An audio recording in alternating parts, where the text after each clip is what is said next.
আসসালামু আলাইকুম রহমতুল্লাহ। প্রিয় বন্ধুরা, আমি দাঁড়িয়ে আছি সেই উহুদ পাহাড়ের পাদদেশে, যেখানে ঐতিহাসিক উহুদের যুদ্ধ সংগঠিত হয়েছিল। যে যুদ্ধে রাসূলুল্লাহ সাল্লাল্লাহু আলাইহি সাল্লাম নিজে আহত হয়েছিলেন এবং হজরত আমির হামজা রাদিয়াল্লাহু তাআলা আনহু সহ প্রায় ৭০ জন সাহাবী শাহাদাত বরণ করেছিলেন। আল্লাহ রাব্বুল আলামিন এই উহুদ যুদ্ধে মুসলমানদেরকে বিজয় দান করেছেন।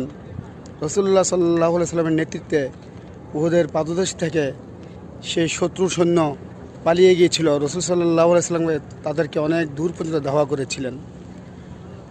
রাসূল সাল্লাল্লাহু আলাইহি সাল্লাম সাহাবীরা যে হতাশা বরণ করেছিলেন এই উহুদের পাদদেশে, সেই হতাশাকে কেন্দ্র করে আল্লাহ রাব্বুল আলামিন আয়াত নাযিল করেছিলেন, ওয়ালা তাহিনু ওয়ালা তাহজানু ওয়া আনতুম আলাউনা ইন কুনতুম মুমিনিন। তোমরা হতাশ হইও না, দুর্বল হইও না, বিজয় তোমাদেরই হবে যদি তোমরা মুমিন হও।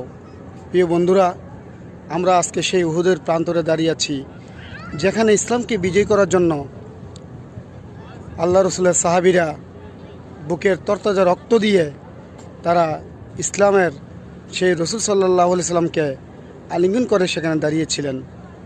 আমরা এই উহুদের প্রান্তর থেকে সেই সব শহীদদের শ্রদ্ধা পরে স্মরণ করছি এবং তাদের শাহাদাতকে কবুল করার জন্য আল্লাহ রাব্বুল আলামিনের নিকট দোয়া প্রার্থনা করছি। আসসালামু আলাইকুম ওয়া রাহমাতুল্লাহ।